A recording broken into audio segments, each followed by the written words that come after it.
तो आज का कंपैरिजन होने वाला है guardians of the Galaxy versus justice society के बीच में। एक तरफ गार्डियंस है जिसमें आते हैं स्टार लॉर्ड, रॉकेट, ग्रूट, ड्रैक्स, मैंटिस और गमोरा।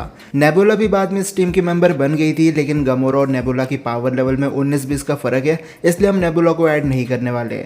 लेकिन दूसरी तरफ है जस्टिस सोसाइटी ऑफ अमेरिका। इसमें आता है ब्लैक एडम जो एम्पलीफाइड है 6 गॉड्स के पावर्स के साथ, डॉक्टर फेट जो एक मैजिक यूजर है, एटम स्मैशर साइज मैनिपुलेट कर सकता है, साइक्लोन विंड को मैनिपुलेट कर सकती है और हॉकमैन के पास है अंधा पैसा। अब जस्टिस सोसाइटी ऑफ अमेरिका में इंडिविजुअली काफी स्ट्रॉन्ग मेंबर्स है, इसलिए हम गार्डियंस के एक मेंबर को अच्छे से कंपेयर करेंगे हर एक जस्टिस सोसाइटी हीरोज के साथ। तो सबसे पहले डॉक्टर फेट। अब डॉक्टर फेट एक मैजिक यूजर है, लेकिन कई बार मैजिक यूजर्स की बॉडी फिजिकली स्ट्रॉन्ग नहीं होती है, लेकिन डॉक्टर फेट की स्ट्रेंथ और ड्यूरेबिलिटी लेवल्स बहुत अच्छे हैं।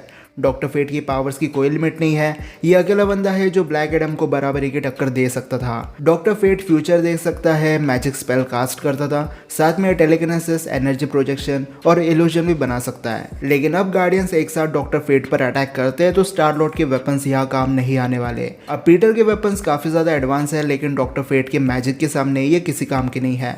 फेट अपनी पावर से इन वेपन्स को बर्बाद कर सकता है। सेम कहानी रॉकेट के साथ है। रॉकेट के पास अच्छे वेपन्स है और साथ में वो डिस्ट्रक्टिव वेपन बना भी सकता है, लेकिन रॉकेट के पास ऐसा कोई वेपन नहीं है जिसे यूज करके वो एक मैजिक यूजर को टेक डाउन कर सकता है, इसलिए फेट रॉकेट को अपनी पावर से बीट कर सकता है।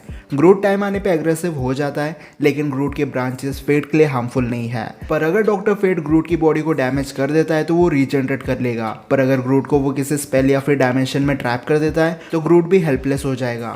ड्रैक्स के पास सुपर स्ट्रेंथ और ड्यूरेबिलिटी का एक बहुत बड़ा एडवांटेज है और गमोरा के पास ड्रैक्स जितनी स्ट्रेंथ नहीं है, लेकिन ये वेपन्स को बहुत अच्छे से यूज कर लेती है, स्पेशली स्वॉर्ड्स को। लेकिन ये दोनों गार्डियंस क्लोज रेंज फाइटर्स है और डॉक्टर फेट अपने मैजिक से डिस्टेंस बनाकर इन दोनों से फाइट कर सकता है, इसलिए ये दोनों कभी फेट को टच नहीं कर पाएंगे, और कर भी लिया तो बहुत ज़्यादा पॉसिबिलिटी है कि वो फेट का एक इल्यूजन होगा, इसलिए अपनी मैजिकल एबिलिटीज से फेट इन्हें दूर से नॉकआउट कर सकता है। और रही बात मैंटिस की, तो मैंटिस से डॉक्टर फेट को थोड़ा दूर रहना पड़ेगा, क्योंकि मैंटिस के पास साइकिक एबिलिटीज है, इसका एक टच और डॉक्टर फेट बेहोश हो सकता है। पर Mantis hand to hand battle में बहुत बेकार है, इसलिए अगर फेट ने रैंडम अटैक कर दिया तो मैंटिस बौखला जाएगी और नॉकआउट भी हो जाएगी, इसलिए एक एक करके ये सब डॉक्टर फेट को बीट नहीं कर सकते। लेकिन अगर ये सब एक साथ अटैक करे तो फेट के लिए प्रॉब्लम बन सकती है। अगर गार्डियंस फेट को बिजी रखे और मैंटिस फेट को अनकॉन्शियस या डिप्रेस कर दे तो फेट हार जाएगा, लेकिन 10 में से 9 बार ऐसा नहीं होने वाला, क्योंकि फेट फ्यूचर भी देख सकता है। अगर उसने पहले ही सामने वाले के अटैक्स देख लिए तो गार्डियंस कुछ नहीं कर पाएंगे, इसलिए 10 में से 9 बार डॉक्टर फेट का जीतना पक्का है। Atom smasher. अब इस बंदे के पास साइज मैनिपुलेशन एबिलिटी है, लेकिन ये सिर्फ खुद को बड़ा बना सकता है, अपने नॉर्मल हाइट से छोटा ही नहीं हो सकता। लेकिन साइज मैनिपुलेट करने की वजह से इसकी फिजिकल स्ट्रेंथ और ड्यूरेबिलिटी लेवल काफ़ी ज़्यादा एडवांस हो जाती है। अब अगर ये बंदा गार्डियंस के सामने आता है तो साइज मैनिपुलेशन के बिना ये अपने फुल पोटेंशियल पर नहीं लड़ सकता, लेकिन अपने आप को बड़ा बनाने की वजह से ये गार्डियंस के लिए एक ईजी टारगेट बन जाएगा। अगर गार्डियंस एक करके एटम स्मैशर पर अटैक करेंगे तो एटम स्मैशर का जीतना पक्का है, लेकिन अगर ये टीम बनाकर फाइट करे तो एटम स्मैशर के लिए बहुत बड़ी प्रॉब्लम बन सकती है। स्टार लॉर्ड और रॉकेट पहले भी स्पेस जायंट से लड़ चुके हैं, इसलिए एटम स्मैशर से लड़ना उनके लिए कोई नई बात नहीं है, और इन दोनों के पास ऐसे वेपन्स है जिससे एटम स्मैशर को स्लो डाउन कर सकते हैं। ग्रूट और ड्रैक्स की हेल्प से मैंटिस एटम स्मैशर के पास पहुंचकर उसे टच कर ले तो वो अनकॉन्शियस हो सकता है। Mantis ego the living planet को सुला सकती थी, तो एटम स्मैशर तो ईगो के सामने कुछ भी नहीं है, और गमोरा अपने स्वॉर्ड से थोड़ा बहुत तो हर्ट कर ही सकती है, इसलिए गार्डियंस अगर एक साथ काम करे तो स्मैशर हार जाएगा, लेकिन एक एक करके फाइट करेंगे तो गार्डियंस का हारना पक्का है। हॉकमैन। अब हॉकमैन दिखता नहीं है, लेकिन ये काफ़ी पावरफुल कैरेक्टर है और इसका आर्मर और वेपन एंथ मेटल से बना है। बेसिकली ये एक एलियन मेटल है, इसलिए इसकी प्रॉपर्टीज़ किसी भी अर्थ रिलेटेड मेटल से ज़्यादा सुपीरियर है। हॉकमैन एक अच्छा फाइटर तो है ही, लेकिन साथ में अपने वेपन्स को भी अच्छे से यूज़ कर लेता है और इसकी स्ट्रेंथ लेवल भी काफ़ी अच्छी है। अब Gamora hand to hand battle में बहुत अच्छी है, आखिर में उसने थैनोस से ट्रेनिंग ली है, लेकिन हॉकमैन के सामने गमोरा बहुत ज़्यादा स्ट्रगल करेगी, क्योंकि हॉकमैन के पास एंथ मेटल का एडवांटेज है। इस मेटल की वजह से हॉकमैन के डिफेंसेस बहुत ज़्यादा अच्छे हो चुके हैं और साथ में हॉकमैन की फीट्स गमोरा से बेटर देखने मिले, इसलिए हॉकमैन गमोरा को कूट के रख देगा। मैंटिस को अपनी पावर्स यूज करने के लिए हॉकमैन को टच करना पड़ेगा, लेकिन हॉकमैन पागल नहीं है कि अपने एनिमी को खुद को टच करने दे, इसलिए मैंटिस के पास आते ही हॉकमैन उसे नॉकआउट कर देगा।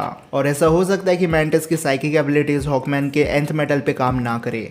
ग्रूट के पास बैटल एक्सपीरियंस कम है और हॉकमैन ग्रूट का एग्जिस्टेंस खत्म नहीं कर सकता, लेकिन अपने वेपन से ग्रूट की बॉडी को बहुत ज़्यादा डैमेज दे सकता है। पर ग्रूट भी अपने ब्रांचेस से हॉकमैन को ट्रैप कर सकता है। अगर ब्रांचेस ज्यादा स्ट्रॉन्ग हुए तो हॉकमैन खुद को फ्री नहीं कर पाएगा, इसलिए ग्रूट की यहाँ पर जीतने के 50% चांसेस है। ड्रैग स्ट्रॉन्ग है लेकिन उसके पास कोई स्पेसिफिक बैटल स्किल्स नहीं है। ऊपर से हॉकमैन उड़ सकता है, इसलिए वो अपनी स्पीड और फ्लाइंग एबिलिटी की मदद से ड्रैग से डिस्टेंस बनाकर फाइट कर सकता है। और ड्रैग्स के फीट्स कुछ खास नहीं है, इसलिए मुझे नहीं लगता कि ड्रैग्स कभी हॉकमैन को बीट कर पाएगा।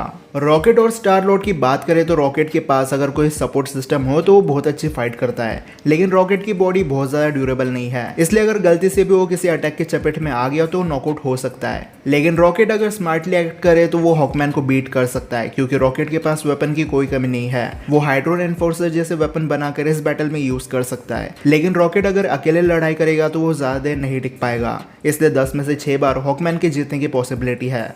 और रही बात स्टार लॉर्ड की, तो स्टार लॉर्ड के पास भी अच्छे वेपन्स है और अपने कुछ गैजेट्स की मदद से वो जस्टिस सोसाइटी के लीडर को टेक डाउन कर सकता है। लेकिन यहाँ पर इन दोनों की जीतने के 50% चांसेस है। डिपेंड करता है कि कौन किसे आउटस्मार्ट करता है, क्योंकि हॉकमैन के पास स्ट्रेंथ और क्लोज कॉम्बैट का एक एडवांटेज है, वही स्टार लॉर्ड स्ट्रेटेजी बनाने में और टेक्नोलॉजी वाइज बेटर है। इसलिए आखिर में डिपेंड करता है कि कौन ज्यादा स्मार्ट वर्क करता है। लेकिन अगर मैं अपना ओपिनियन दूं तो मेरा वोट हॉकमैन को मिलेगा, और हो सकता है कि हॉकमैन स्टार लॉर्ड को एक क्लोज फाइट में बीट कर दे। लेकिन आपको क्या लगता है कमेंट्स में बताओ। Black Adam. अब जस्टिस सोसाइटी में ब्लैक एडम स्ट्रॉन्गेस्ट है, लेकिन सिर्फ सबैक था जो ब्लैक एडम से ज्यादा पावरफुल दिख रहा था। बाकी जितने भी कैरेक्टर्स है वो सब ब्लैक एडम से एक स्टेप नीचे थे।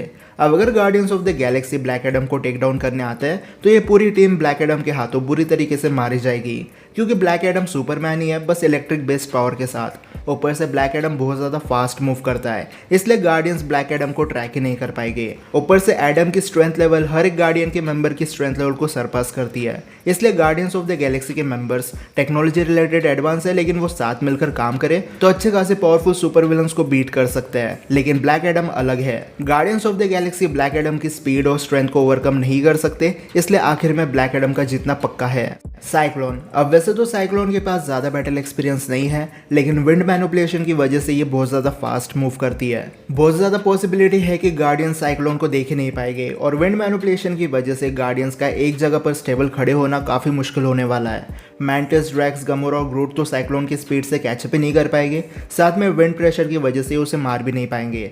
लेकिन रॉकेट और स्टार लॉर्ड साइक्लोन को टेक डाउन कर सकते हैं, क्योंकि साइक्लोन फिजिकली ज़्यादा स्ट्रॉन्ग नहीं है। और अगर रॉकेट अपने वेपन्स और स्टार लॉर्ड अपने ग्रेविटी बेस्ड गैजेट्स का यूज करे तो साइक्लोन स्लो डाउन हो सकती है। और इन दोनों के पास काफी डेंजरस वेपन है, जिसका यूज करके ये इस हरी लड़की को बीट कर सकता है। इसलिए रॉकेट और स्टार लॉर्ड को साइड रखे तो साइक्लोन बड़ी आसानी से गार्डियंस के बाकी मेंबर्स को नॉकआउट कर सकती है। तो अगर हम ओवरऑल देखें तो दोनों टीम्स में अच्छे खासे पावरफुल मेंबर्स है, लेकिन रॉ स्ट्रेंथ, मैजिक और battle super power justice society of America के पास है, और गार्डियंस के पास एलियन गैजेट्स और वेपनरी का एक एडवांटेज है। और हो सकता है कि एक डेडली बैटल में गार्डियंस टीम अप करे तो एटम स्मैशर, साइक्लोन और हॉकमैन को बीट कर दे। लेकिन ब्लैक एडम और डॉक्टर फेट एक अलग ही लेवल पर है। ना तो गार्डियंस के पास मैजिक का कोई काउंटर अटैक है, और ना ही वो ब्लैक एडम की स्ट्रेंथ और स्पीड को सरपास कर सकते हैं। इसलिए अगर बात करें कंक्लूजन की, तो जस्टिस सोसाइटी एक पावरफुल टीम है गार्डियंस ऑफ द गैलेक्सी के कंपैरिजन में, इसलिए आज की विनर है जस्टिस सोसाइटी ऑफ अमेरिका। लेकिन अब आप मुझे कमेंट सेक्शन में बताओ कि आपको आज का कंपैरिजन कैसा लगा। वीडियो पसंद आएगी तो इस वीडियो को लाइक और शेयर करना बिल्कुल मत भूलना, और चैनल को सब्सक्राइब कर देना ऐसी वीडियो देखने के लिए। तो फिलहाल इतना ही, अब मैं मिलता हूँ आपसे अगले वीडियो में, तब तक गुड बाय।